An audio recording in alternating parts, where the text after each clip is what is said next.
부활이 여러분에게 어떤 의미를 가지고 있을까요? 그래서 오늘 아브라함의 부활하면 이 설교 들어본 적 있으세요? 아브라함의 부활했다. 아브라함의 다른 말로 하면 부활의 전쟁, 그 삶은 부활의 삶을 살았어요. 제가 오늘 그렇게 이 본문 말씀 해석했는데 여러분들이 과연 그 해석이 올바른 해석인지 한번 말씀 가운데 생각하는 시간을 가졌으면 좋겠습니다. 제가 많은 작가들 가운데 톨스토이를 굉장히 좋아합니다. 왜냐하면 제가 대학교 입학할 때쯤 됐을 때 우연하게 톨스토이 단편선을 제가 읽게 됐어요. 그 제목은 사람은 무엇으로 사는가.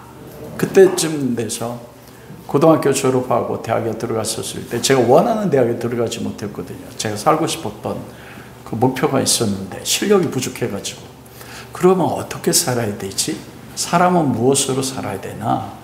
그래서 그 단편선을 읽게 됐어요. 거기서 특별히 저에게 깊은 감동을 줬던 게 바보 이반의 이야기. 농부입니다. 바보가 이반이. 근데 사람들이 이반에게 바보라고 이야기했어요.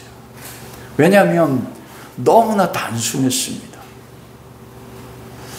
농사를 지을 때마다 톨스토이가 믿음을 가지고 있는 사람이었거든요. 그 농사 지을 때마다 작은 마귀가 이반이 농사 지을 때마다 감을 가져서 주고 땅을 캐면 땅을 단단하게 하고 그래서 농사 지을 수 없게 만든 거예요. 근데 바보 이반은 바보처럼 끝까지 살아내는.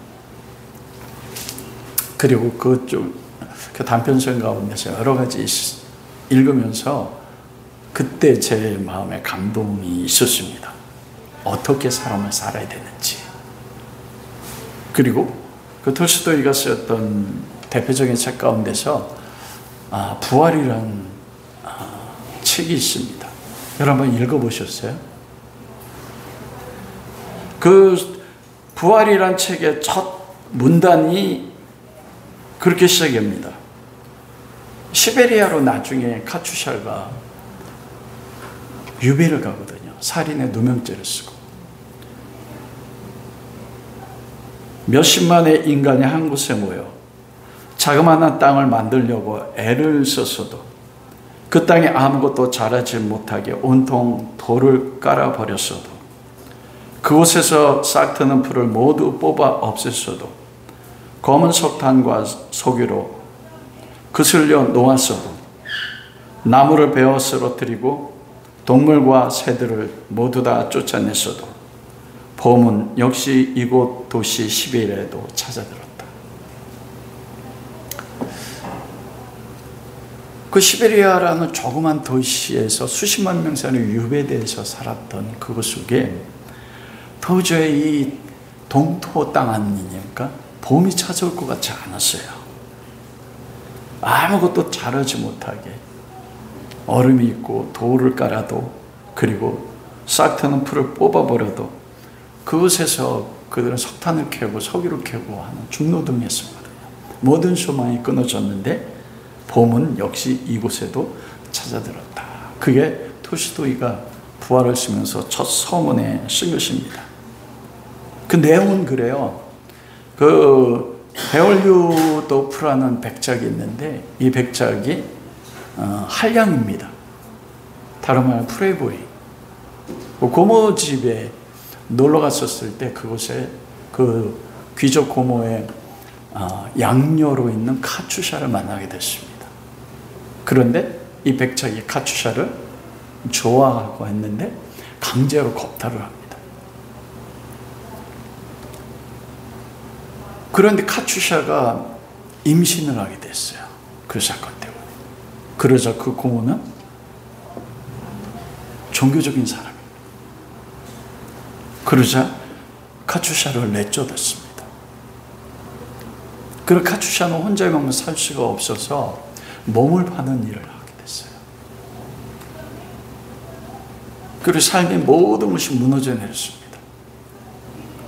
그리고 그 몸 파는 삶을 살다가 살인사건과 연루돼서 그 살인 누명에 대한 모든 것을 덮어쓰게 됐습니다. 이 넬 루도프가 배심원이 됐어요. 그런데 그 재판에 재판 당사자가 누구였냐면 카츄샤였어요. 그걸 보고 이 넬 루도프 백작이 충격을 받은 거예요. 카츄샤가 저렇게 무너지고 살인의 죄를 지을 수밖에 없었던 것은 바로 자기가 젊었을 때 그 욕망에 의해서 카츄샤를 완전 무너뜨렸다는 것. 그걸 또 깊은 고통과 아픔을 겨우 느끼게 된 것입니다. 그리고 그때부터 죄책감을 받고서 이 카츄샤를 구명하려고 자기 아는 모든 사람들에게 찾아가면서 누명을 썼다고 이야기했지만 누명을 벗을 수가 없었습니다. 카츄샤는 결국 시베리아로 종신형으로 유배를 떠나게 된 거예요. 그때 넬 루도프가 카츄샤와 따라서 시베리아 땅으로 같이 오지에 함께 따라가게 됩니다. 그리고 거기서 다시 살아나요. 그 과정 가운데서 톨스토이가 신앙을 가지고 있는 분이었기 때문에 말씀을 통해서 이 넬 루도프가 다시 살아납니다. 그리고 제가 영화로도 봤는데 넬 루도프 백작이 이제 떠나거든요. 거기서 살 수가 없으니까. 카츄샤가 그때 떠나보내면서 그때 넬 루도프 백작을 용서합니다. 톨스토이는 그걸 부활이라고 했어요. 우리가 부활이라고 하면 부활에는 과거성이 있고 그리고 미래적 부활이 있습니다. 과거적 부활은 무엇입니까? 바로 예수 그리스도의 십자가에 우리 죄를 위해 죽으시고 살아난 부활이에요. 미래적 부활은 우리가 아는 것처럼 세상이 끝날 때 예수 그리스도가 이 땅에 다시 오실 때 여러분 예수 그리스도 믿는 사람이나 믿지 않는 모든 사람이 다 어떻게 됩니까? 부활합니다. 그러나 그리스도를 믿는 사람은 생명의 부활로, 믿지 않는 사람은 사망의 부활로서 영원히 부활한 몸을 가지고 영원히 불타는 두 번째 불못에서 살게 된 것이죠. 그게 미래적 부활이에요. 현재적 부활은 뭐냐면 제가 어릴 때부터 모태 신앙인데 부활절 되면 예수님께 십자가에 못 박혀 죽으셨고 부활한 거에 대해서 말씀을 너무 많이 들었습니다. 근데 그 부활이 우리에게 어떤 의미를 가지고 있고 우리가 예수 그리스도의 부활을 믿음으로써 우리 삶에 그 부활이 어떤 모습으로 어떻게 우리 삶에 나타나는가는 제가 굉장히 궁금했었습니다. 여러분은 어떻게 생각하세요? 우리가 십자가에 예수님이 못 박혀 죽으심은 성경 속에서나 목사님들이 말씀할 때 굉장히 끊임없이 말씀하잖아요. 근데 부활에 대해서는 언제만 말씀하세요? 부활절만 말씀한다. 근데 제가 이 부활에 대해서 묵상하면서 와, 그렇지 않은 걸 알았어요. 아담으로부터 시작해서 성경에 나온 모든 하나님의 백성들의 삶에 예수 그리스도를 믿는다고 할 때 두 가지 사건이 같이 나는 거잖아요. 우리는 예수님을 믿는다 하면 무엇을 믿는 것입니까? 예수님이 나의 죄를 위해서 십자가에 못 박혀 죽으셔서 살아나셨고 죄를 용서하셨고 그래서 십자가에 죽으심과 부활을 믿는 거잖아요. 여러분 로마서 1장 17절에 보면 의인은 믿음으로 말미암아 산다고 말했지 않습니까?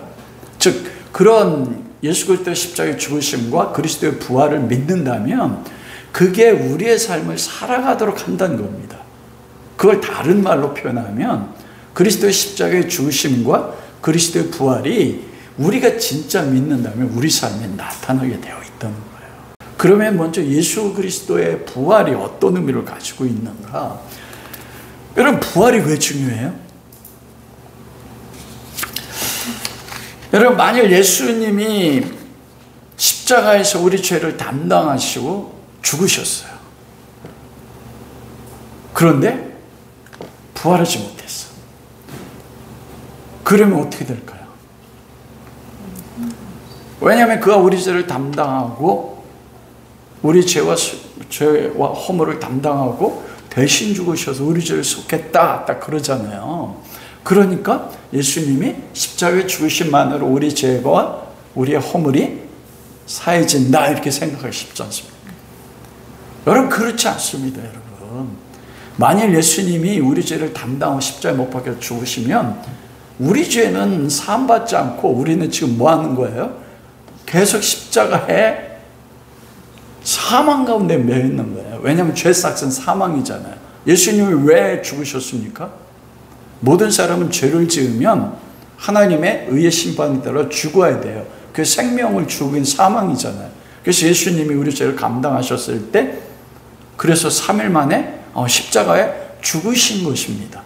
3일 동안 무덤에 갇혀 계셨어요.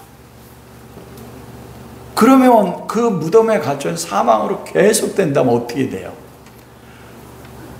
죄의 권세는, 그 사망의 권세는 뭘 통해서 역사합니까? 죄잖아요. 그 사망이 계속 역사한다는 것은 예수님이 뭐에 붙잡혀 있는 거예요? 죄에 붙잡혀 있는 겁니다. 그래서 예수님의 십자가에 죽으심만으로 죄사함이 완성되는 게 아니고 뭐로 인해서 죄사함이 완성돼요? 부활입니다, 여러분. 그래서 인간이 만든 세상에 있는 모든 종교 가운데서 종교의 창시자가 부활한 종교가 있습니까? 없습니다. 불교도, 마호메도, 이슬람도, 힌두교도 창시했던 모든 사람이 어떻게 됩니까? 다 죄임에서 죽었어요. 죽었다는 건 뭐예요? 그들의 종교 기본이 죄에 붙잡혀 있는 겁니다. 오직 유일하게 기독교만이, 예수 그리스도만이 죄에서 사망으로 죽으셨다가 부활할 때 어떻게 된 거예요? 그때 죄값이 완전히 해결된 겁니다. 그러면 십자가의 죽으심도 우리에게 은혜고 기쁨이지만 우리가 정말 기뻐할 때는 언제입니까? 예수 그리스도 부활할 때예요, 여러분.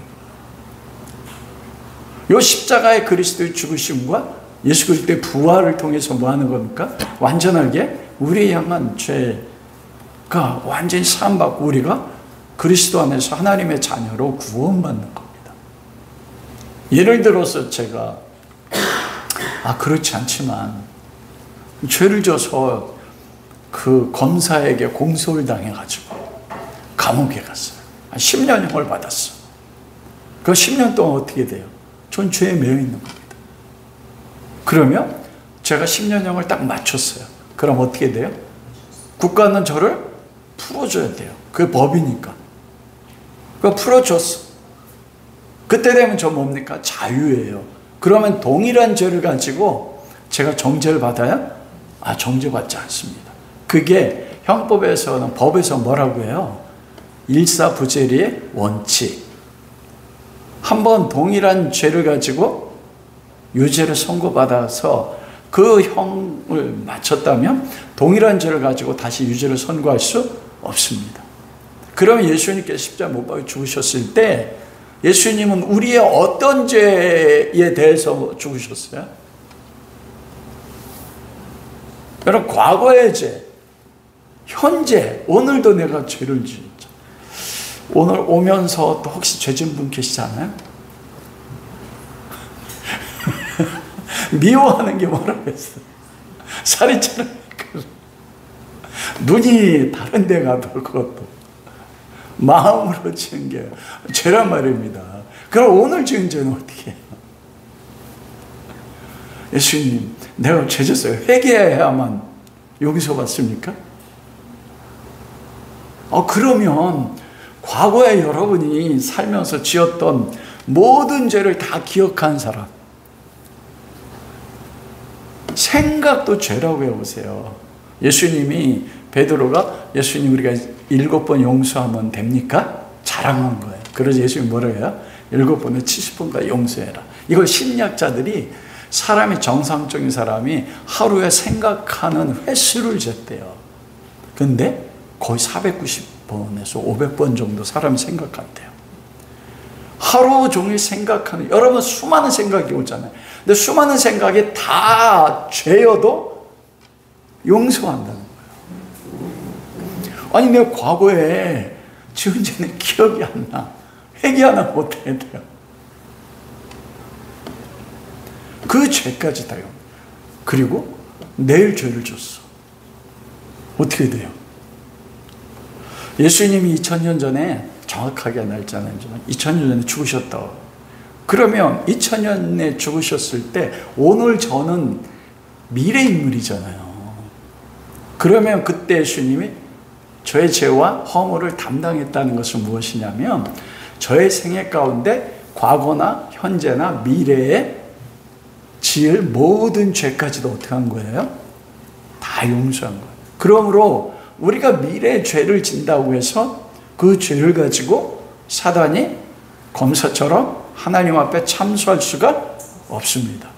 왜냐하면 일사부재의 원칙에 따라서 예수님이 부활하심으로써 그 모든 죄값을 어떻게 해요? 다 치르셨기 때문에 그래요. 그렇다고 그럼 나 이제는 내가 무슨 죄를 지어도 다 용서 안 받네? 그러면 죄를 짓자! 이게 맞아요, 틀려요? 틀리잖아요. 로마서 5장 20절. 율법이 더한 것은 죄를 더하게 하려니라. 죄가 더한 곳에 은혜가 넘쳤다. 그러면 죄가 많으면 많을수록 그 죄를 덮는 하나님의 은혜가, 십자가의 은혜가 크다는 겁니다. 그러면 어떻게 해요? 내가 은혜를 더 경험하기 위해서 죄를 질 수 있느냐? 그럴 수 없느니라. 그리스도의 십자가의 죽으심의 사랑, 부활의 은혜를 경험하면 우리가 약하기 때문에, 육신에 있기 때문에 죄를 짓지만 의도적으로 무슨 죄를 지어도 괜찮다? 이것은 맞지 않는다는 것입니다. 그게 예수 그리스도의 부활의 의미예요. 그러면 우리가 제가 처음에 말씀드린 것처럼 우리가 예수 그리스도의 십자가 죽으심을 믿고 부활을 믿습니다. 내가 죄사함 받은 걸 믿었어요. 믿음은 행함으로 표현되어야 된다고 하지 않습니까? 그러면 우리가 부활을 믿는 게 예수 그리스도가 십자가에 죽으셔서 부활한 것만 믿고, 장차 예수님이 이 세상 심판하실 때 우리가 부활할 것, 영광의 몸 부활할 것만 믿는 게 믿음입니까? 부활, 믿음은 현재성을 가지고 있어요. 내가 현재 삶 속에서 그리스도의 십자가에 죽으심과 부활을 믿는 삶이, 믿음이 삶으로 나타날 때, 그때 우리가 하나님 앞에 설 때도 어떻게 되는 거예요? 믿음이 증거가 되는 겁니다. 그래서 야고보서에 행함 없는 믿음은 뭐라고 말씀했어요? 죽은 믿음이다. 딱 그렇게 말해요. 그래서 오늘 두 번째로 아브라함의 부활. 아브라함의 삶에서 어떻게 부활을 이야기할 수 있는가? 저는 아브라함이 부활을 찾다고 해석하는 겁니다. 그리고 아브라함이 십자가의 죽음을 죽고 그리고 부활을 경험한 삶을 살아요. 너무나 잘 아는 사건 아닙니까? 아브라함이 조카롯과 창세기 13장에서 어떻게 돼요? 이집트에서 부자가 돼서 왔어요. 왜 부자가 됐습니까? 아브라함이 하나님 말씀에 순종해서 부자 된 거 아니라고 말씀드렸습니다. 이집트의 가뭄이, 가나안 땅 가뭄이 돼서 이집트 내려라고 말씀하지 않았는데 아브라함이 자기 뜻에 따라서 이 풍요로운 이집트 세상으로 내려갔어요. 그곳에 죽음이 두려워서 자기 아내 사례를 바로 왕에게 팔게 됩니다. 아내를 팔게 되자 바로가 어떻게 해요? 사례가 바로 왕의 부인이 됐어. 그럼 동생이라고 했잖아요. 그럼 아브라함은 바로 왕의 뭐가 돼요? 전함이잖아요. 근데 바로가 뭐예요? 엄청난 전 세계 최고의 권력자고서 부자예요. 근데 사라는 성경에 사라의 특징에 대해서 몇 번 이야기하는데 심히 뭐래요? 아리따웠다. 여러분 보세요. 아내가 내 마음에 들면 뭐라고 합니까? 처갓집에 뭘 보고 절한대요? 저같이 말든 거도 절한대. 아내가 마음에 들면 내 안에 있는 모든 걸 다해서 다 준단 말입니다. 근데 사례가 얼마나 아름다웠으면 성경에 심히 아름답대요. 그걸 70인 번역 메가라고 해요. 메가는 가장 큰이에요. 그러자 자기 처남에게 뭘 줬어요? 다 줬어. 은과 금과 노예와 종들과 가축을 다 줬습니다. 그때 롯은 누굽니까? 롯은 처남의 조카잖아요. 혈족이잖아요. 롯도 바로에게 전 그렇게 했을게요. 왜냐하면 그들이 다시 베델과 아이사에 왔었을 때 같이 양을 쳤는데 아브라함의 목자들과 롯의 목자들이 안 싸웠어요. 동일한 땅 기죠. 근데 올라오고 났는데 그들이 양과 가축이 많아서 어떻게 됐어요? 싸웠다고요. 그들이 돈 벌 기회가 어디 있었습니까?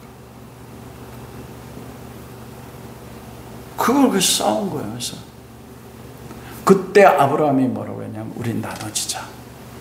네가 좌하면 내가 우하고 네가 우하면 내가 좌하리라.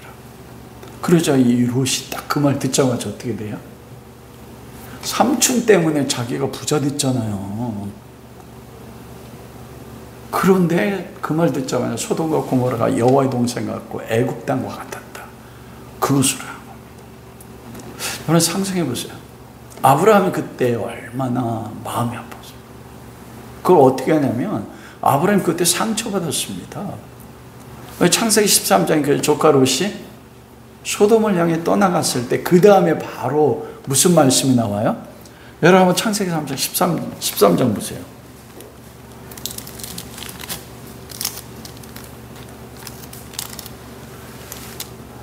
13장 14절 뭐라고 말씀해요? 롯이 아브라함을 떠난 후에 여호와께서 아브라함에 이르시되 너는 눈을 들어 너 있는 곳에서 북쪽과 남쪽과 그리고 동쪽과 서쪽을 바라. 왜 거기서 롯이 아브라함을 떠난 후에 라는 말 썼을까요? 여호와께서 아브라함에 나타나셨어. 롯이 떠났던 그 일이 아브라함이 뭐가 된 겁니까? 상처된. 그래서 하나님이 롯에게 나타나셔서 롯아 소돔과 고모라보다도 내가 너에게 약속의 땅 동과 서와 남과 벌 너에게 줄게. 그리고 나서 오늘 전쟁이 일어난 겁니다. 롯은 나에게 상처 준 사람 조카예요. 그 4개 나라 왕과 5개 나라 왕이 전쟁을 해서 4개 나라 왕이 이겼습니다. 여러분 여기서 나오는 4나라 왕이 엘람 왕과 그리고 시날 왕이라고 되어 있잖아요. 이 시날 왕은 후에 어떤 나라는 바벨론 제국이 됩니다. 그리고 그 시날 왕이 아므라벨이지 않습니까? 그리고 엘라살 왕은 어느 왕이냐? 유프라데스 강 주변에 있는 거대한 나라예요. 그리고 고임이란 나라가 나오는데 이 고임이란 나라는 누구냐면 장차 아수르라는 제국을 이루어지게 됩니다. 이 4개 나라가 동방에 바벨론, 아수르 그리고 유프라데스 강에 있는 가장 강대한 4개 나라예요. 지금으로 치면 대한민국 주변에 누가 있어요? 중국과 러시아와 일본과 바다 건너 4대 강국. 이 4대 강국과 비슷한 나라입니다. 근데 소돔 왕과 고모라 왕 나머지 5개 왕들은 조그만 소도시 국가입니다. 제가 왜 이걸 말씀드리냐면 아브라함이 318명을 가지고 이 전쟁에서 패했던 4개 국가를 쫓아간다는 것은 이거는 말이 안 되는 전쟁입니다. 그러자 오늘 성경 말씀에 보면 그 4개 나라가 그 요단강 동편으로부터 시작해서 사해를 돌아서 아모리 족속 땅까지 그리고 소돔과 고모라가 있는 그 나라에서 마지막 전쟁을 합니다. 이 아모리 족속까지 정복하잖아요. 근데 오늘 본문 말씀에 보면 아브라함이 어디에 거주하고 있습니까? 아모리 땅이 있잖아요. 아모리 사람과 동맹했다고 하잖아요. 13절 말씀에 보면 그때 아브라함이 아모리 족속 마므레 상수 수풀의 근처에 가더니 마므레는 에스골의 형제요 아넬의 형제라. 이들은 아브라함과 동맹한 사람들이라. 요 헤브론 지역 빼놓고 나머지 아모리 족속까지 정복했어요. 그런데 네 개 나라 왕이 아브라함은 정복했어요? 안 했어요? 왜 안 했을까요? 다른 소돔과 5개 나라도 도시국가입니다. 빼앗을 게 많아. 아브라함 무슨 생활했어요? 장막 생활했습니다. 그 4개 나라 가운데는 아브라함 눈에도 들어오지 않는 거예요. 여러분, 그게 하나님의 백성인데. 그러자 5개 나라 왕이 역청 구멍이 있는데 그곳을 배수진을 친 겁니다. 다른 말로 얘기하면 목숨을 걸고 뒤로 도망가면 어디 빠져요? 역청에 빠지잖아요. 여러분, 이 배수진 하면은 임진왜란 때 기억나는 장군 있지 않습니까? 누구예요? 왕의 근위군 신립장군 아닌가요? 그 충주에서 남한강에서 그 배수진, 남한강을 배수진으로 와서 전쟁했는데 완전히 거기서 가장 강한 조선군대가 무너져 내렸지 않습니까? 그처럼 이 5개 나라 왕이 다 거기서 역청에 빠지고 도망간 거예요. 그때 조카 롯과 여기서 나중에 친척들이라고 하잖아요. 그 딸들, 그들이 다 포로로 잡혀간 것입니다. 여러분, 4개 나라는 강대국이에요. 이제 대한민국하고 중국과 일본하고 싸우면 누가 이깁니까? 러시아하고. 이건 말이 안 되는 전쟁이에요. 그런 전쟁에 아브라함이 지금 어떻게 합니까? 318명을 데리고 쫓아가는 것입니다. 이게 무엇을 상징합니까? 318명. 그 중에서 오늘 본문에 보면은 아브라함과 동맹한 마므레 에스골의 형제, 또 아넬의 형제들이 있어요. 이게 어디서 나오냐면 나중에 아브라함이 조카 롯과 소돔과 고모라 사람들을 다 탈환하잖아요. 그 재물도. 그래서 재물을 소돔 왕이 너에게 줄게, 사람만 나에게 달라. 그러자 아브라함이 뭐라고 해요? 그러면 아브라함이 나로 말미암아 부자 됐단 말을 내가 어찌 들을 수 있나? 목만 달라. 아브라함이 318명 가운데 자기 사람들만 있는 게 아닙니다. 자기가 훈련한 자기 안에, 즉 처음부터 가지고 있었던 종들이 있었잖아요. 그 바로왕이 받았던 종들, 그리고 아모리 족속에 그 동맹한 사람들 318명이에요. 여러분, 그 318명 가지고 조카 롯을 구하기 위해서 쫓아갈 수 있습니까? 조카 롯은 누굽니까? 나를 배반한 사람이에요. 아브라함에게 상처가 주었다. 아브라함이 조카 롯을 생각하면 어떻게 돼요? 기가 막히잖아요. 그 사람을 위해서 쫓아가겠습니까? 왜 318명일까요? 여러분이 318명 하면 구약 성경에 사사기에 누가 떠오릅니까? 미디안 족속이 그 해변 들판에 메뚜기처럼 많다고 했어요. 10만 이상이 되는 거예요. 그래서 하나님이 미디안을 통해 이스라엘 민족을 처음에 모았을 때 3만 2천 명 모았습니다. 근데 하나님 뭐라고 해요? 미디안아, 기드온아, 많아. 다 줄여서 몇 명으로 줄었습니까? 300명 전쟁. 이게 전쟁이 돼요, 안 돼요? 전쟁할 수 없는 겁니다. 근데 하나님이 왜 300명 말씀하셨냐면 사사기 7장 2절에 세 번역에 보면 그렇게 돼요. 여호와께서 기드온에게 말씀하셨습니다. 내가 거느린 군대 수가 너무 많다. 이대로는 내가 미디안 사람들을 내가 거느린 군대 손에 넘겨주지 않을 거야. 이스라엘 백성이 나를 제쳐놓고 내가 힘이 세서 이긴 줄 알고 자기 스스로를 자랑할까 염려함으로 나는 너에게 300명만 준다. 다른 말로 이야기하면요, 선택된 하나님의 백성이 세상 가운데 하는 전쟁은 세상 사람들이 가지는 전쟁의 수단, 머리, 사람 수, 군사력으로 하는 전쟁이 아니라는 거예요. 하나님이 지금 아브라함을 통해서 하나님의 백성들은 318명을 아브라함이 전쟁하게 함으로써 그 전쟁의 승패가 하나님 손에 달려있고 하나님이 행하시는 그 전쟁이 어떤 전쟁인지 가르치는 겁니다. 제가 본 것은 그 전쟁은 십자가의 죽으심과 부활의 전쟁이에요. 하나님의 전쟁은 다른 전쟁이 아닌 것입니다. 여러분, 아브라함이 이 전쟁의 결과를 통해서 세상에서 영광 받았습니까? 우리는 영적 전쟁하고 그리스도를 믿는, 그래서 세상과 전쟁하게 되면 그 전쟁의 결과로 무엇을 얻기 원해요? 세상의 전리품들. 전리품이 뭐예요?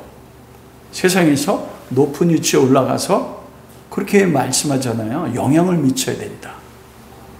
그리고 그 전리품으로 부자가 된다든지. 우리가 읽지 않았지만 그 이후로 말씀해 보면 소돔 왕이 다 모든 걸 주지 않습니까?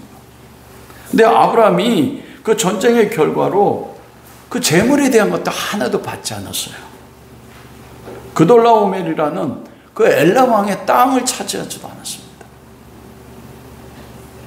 그 땅 가운데 영향도 미치도 않았어요.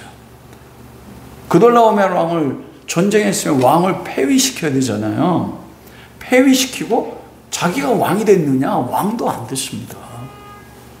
우린 다 왕이 되려고 하잖아요, 세상에서. 그리고 조공을 바치라고 했느냐? 조공도 하나도 안 바쳤습니다.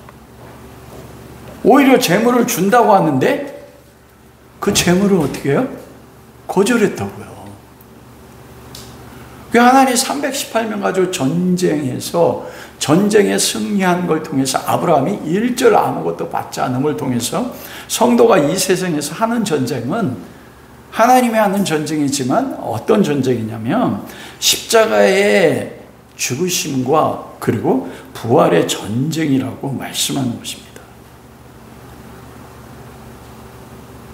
그리스도와 함께하는 전쟁이에요.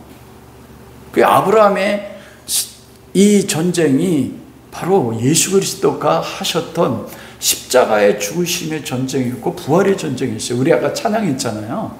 무덤에서 뭐와 싸우셨다고요? 죽음과 싸웠어요. 제가 얘기했잖아요. 아브라함이 조카 롯이 어떤 대상입니까? 내게 상처 줬어. 그 318명을 가지고 4개 강대국의 군대를 뒤쫓아가려면요, 그 길이 600km래요. 뒤쫓아가려고 했으면 14일이 걸린대요. 아브라함이. 쉬운 길이 아닙니다. 그리고 318명 가지고 4개 나라 연합군을 뒤쫓아갈 때 아브라함과 318명 뭘 결정한 겁니까?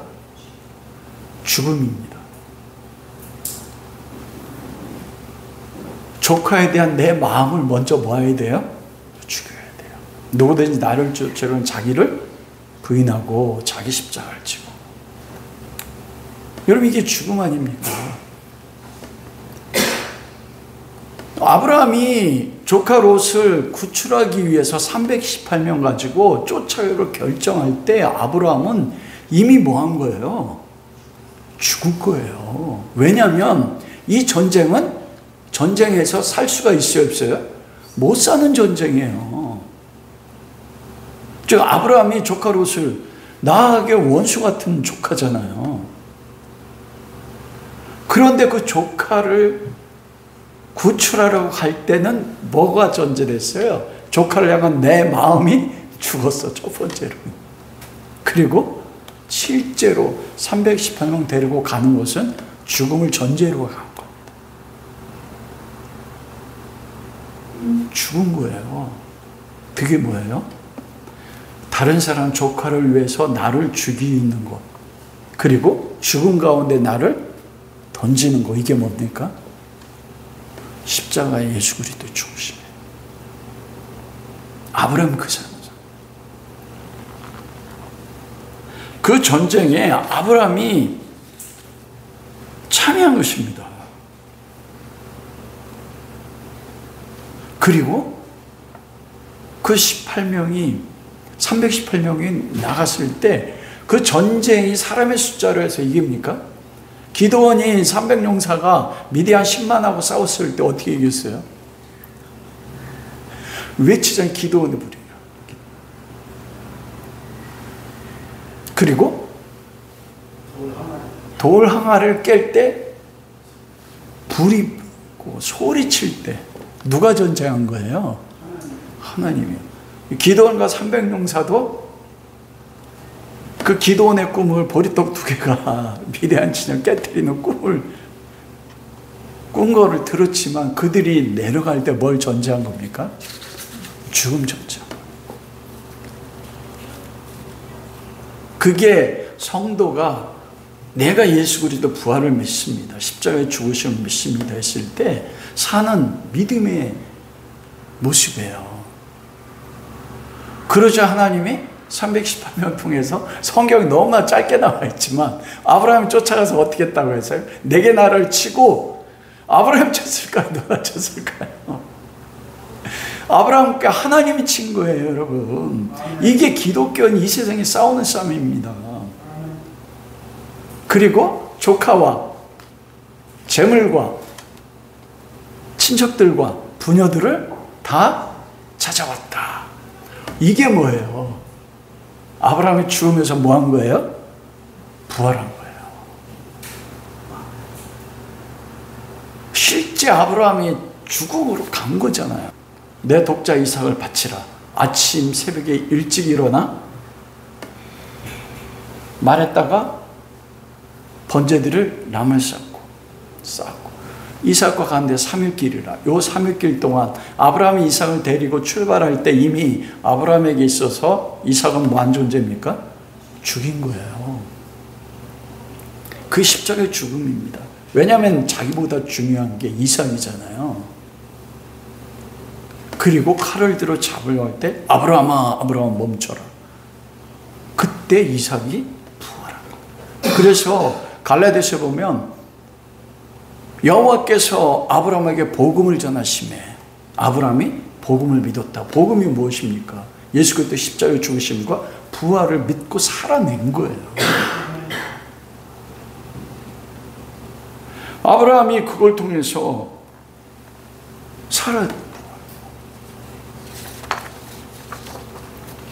누군가는 하늘의 미랄로 땅에 떨어져 죽어야지 누군가 살게 부활하게 되십니다. 여러분 마태복음 10장 39절에 누구든지 자기 목숨을 얻는 자는 잃을 것이요 나를 위하여 자기 목숨을 버리는 자는 얻을 것이다. 여기서 그러잖아요. 아브라함이 조카 롯을 위해서 자기 목숨을 잃어버렸어요. 죽자. 예수님께서 온 인류를 위해 십자가에 못 박혀 죽자 하나님 안에서 그 생명이 살아나신 것입니다. 아브라함의 조카 롯을 위해 자기 목숨을 버려 십자가에 죽는 것 같이 다른 사람을 위해서 자기를 죽을 때 아브라함이 살고 그리고 조카 롯도 살고 또 누가 삽니까? 포로로 됐던 친척들과 그 전쟁 포로로 했던 5개 나라의 모든 사람들이 살아나지 않습니까? 여러분 저도 제 삶을 바라보고 오늘날 교회를 바라보면서 왜 기독교 교회를 통해서 세상 사람이 살아나지 못할까? 내 삶을 통해서는. 여러분 그건 한 가지 방법밖에 없습니다. 내가 죽을 때에 죽는 게 뭐예요? 가장 먼저는 조카 롯을 용서한 겁니다.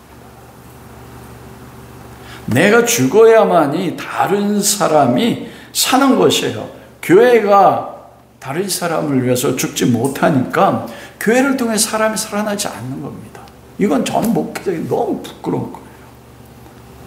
우리가 죽지 않으면, 우리가 목숨을 버리지 않으면 우리도 부활을 현세에서 경험할 수가 없습니다. 그런데 어떻게 너무 저도 담대해요. 현재 삶에서 부활을 살아내지 못하는데 저 안에 어떤 배짱이 있냐면 나중에 주님 오시면 나는 부활할 거예요. 근데 두려워. 왜냐하면 믿음은 현재성입니다. 그 현재성 속에서 미래성을 가지고 있어요.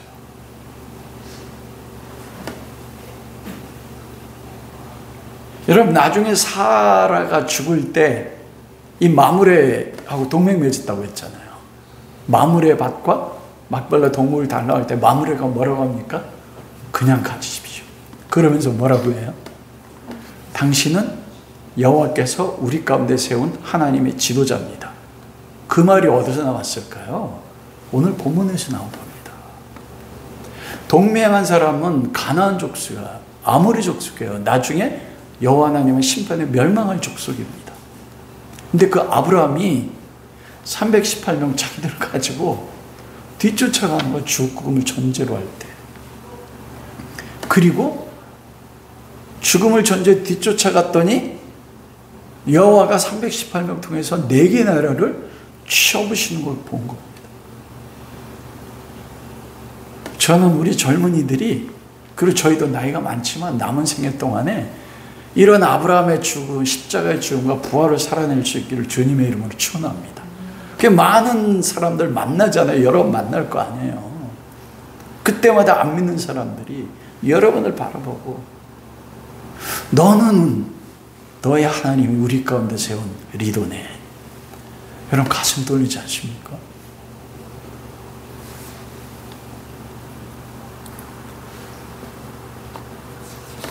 그게 바로 아브라함이 살았던 그 십자가와 부활의 삶이었습니다. 여러분 다윗을 보세요.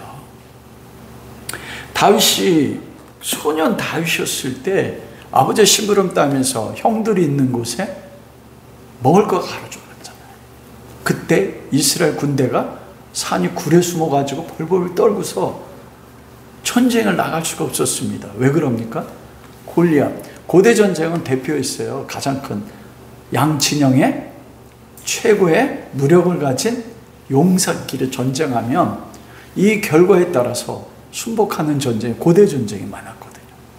골리앗이 그러죠. 나와 전쟁하자.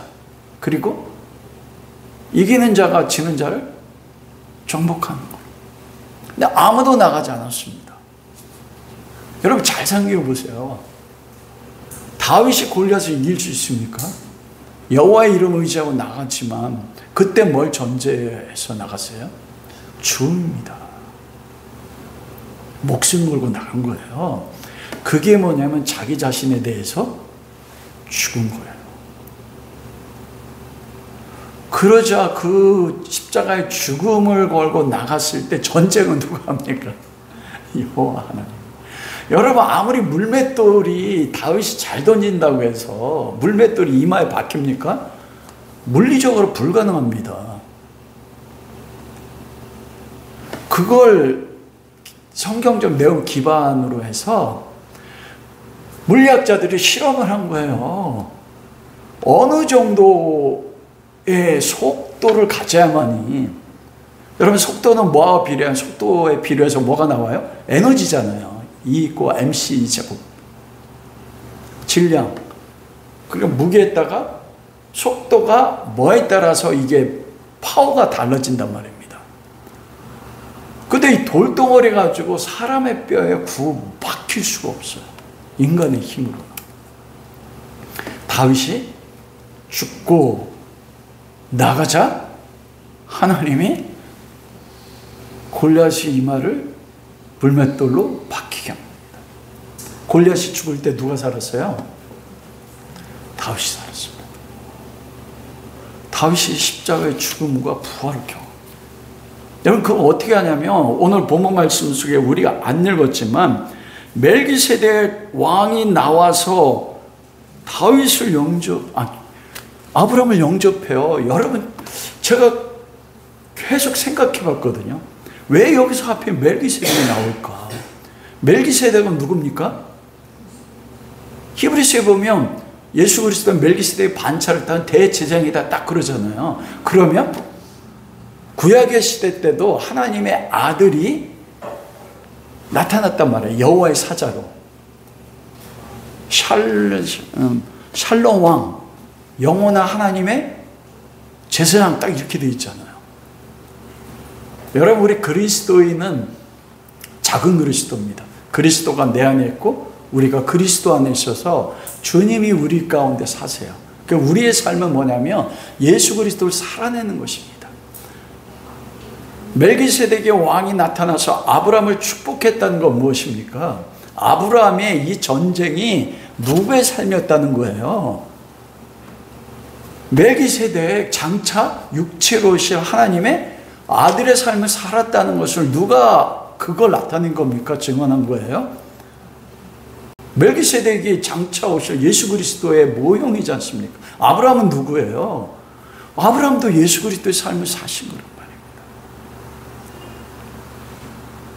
와, 제가 왜 여기서 하나님이 멜기세덱 기록했는지. 멜기세덱이 아브라함을 축복했잖아요. 아브라함의 삶이 뭐예요? 하나님은 어떤 것만 받습니까? 하나님은 믿음만 받아요. 성도의 그 믿음은 무슨 삶이에요? 예수 그리스도의 십자가의 삶과 부활의 삶을 산 것만 하나님이 연락한다고요. 다른 거 연락하지 않습니다, 여러분. 멜기세덱이 아브라함을 축복하고 아브라함이 들은 11절 받았다는 게 뭐예요? 아브라함의 삶을 뭘 살았어요?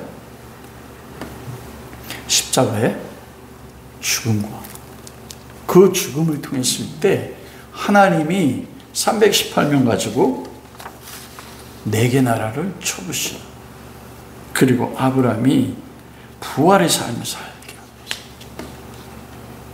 그게 믿음의 조상 아브라함이 살았던 부활과 십자가와 부활의 삶인 것이에요. 우리가 지난 시간에도 창세기 13장 속에서 네가 좌하면 내가 우하고 여기서도 뭐 했어요? 아브라함이 재물이잖아요. 여러분, 재물은 뭡니까? 생명이에요. 왜냐하면 예수님 마태복음 6장에 여호와 하나님과 만몬을 겸하여 섬길 수 없다. 하나님과 만몬을 뭐라고 했어요? 동격에 치렀어요. 우리 성도의 싸움은 그 싸움입니다. 여러분, 돈은 생명이에요. 나중에 창세기 그 계시록에 보면 바벨론 성이 사람의 영혼을 뭐라고 해요? 생명을 사고 판다. 돈이 사람의 생명을 부리지 않습니까? 아브라함이 롯에게 네가 좌하면 내가 우하고 네가 우하면 내가 좌하리라 뭘 버린 거예요? 재물을 버린 거는 아브라함은 자기 생명을 버린 거예요. 그때 하나님 나타나셔서 네가 보는 동서남북을 내가 너에게 주리라. 부활이 그리스도. 여러분, 그 관점으로 성경에 나온 모든 사람을 보십시오. 성경에 나온 모든 사람들은 다 뭐합니까? 예수 그리스도를 믿는 순간 십자가의 죽으심과 십자가로 그리고 부활로 삶을 살아낸 것입니다. 말씀을 마치도록 하겠습니다. 여러분, 한번 우리 삶을 적용시켜 보십시오. 아브라함 그렇게 십자가의 죽음과 부활의 삶을 살아냈던 것은 아브라함에게 무언가 특별한 것이 있기 때문이 아니에요. 우리가 아는 것처럼 창세기 12장에 보면 아브라함이 가뭄이 있었을 때 이집트로 도망갔어요. 그리고 살기 위해서 사라를 바로왕에 팔았습니다. 그런데 어떻게 아브라함이 이렇게 살 수가 있었습니까? 그것은 바로 하나님의 신실하신 은혜인 것입니다. 그 삶을 향해서 아브라함을 만들어 나가셔서 십자가와 부활을 살게 하신 것처럼 내 모습이 지금 아브라함처럼 세상 이집트에서 매어 사는 삶일 수 있어요. 내가 두려움 때문에 때로는 나의 가장 사라와 같은 나의 삶의 중요한 것을 파는 삶을 살 수도 있습니다. 그런데 하나님이 아브라함을 만들어 나가신 것처럼 우리를 만들어 나가신다는 것이에요. 여러분 그럼 정의해 보십시오. 내가 죽여야 될 롯은 누굽니까? 여러분의 조카 롯은 누굽니까? 여러분 죽고 있습니까? 그 조카 롯에 대해서 용서하고 그를 위해서 내가 대신 죽는 것. 우리는 예수 그리스도의 십자가 부활을 믿습니다. 오늘 부활절이잖아요. 우리 부활에는 기뻐하잖아요. 그 부활을 살아내십시오. 내가 죽어야 될 그 조카 롯을 생각하시오. 그를 위해 죽으시면 그때 여러분의 삶은 살아날 것이고 여러분을 통해서 못합니까? 수많은 생명이 살아나는 부활을 경험하게 될 것입니다. 이런 은혜가 우리 모두에게 함께 할 수 있기를 주님의 이름으로 축원합니다.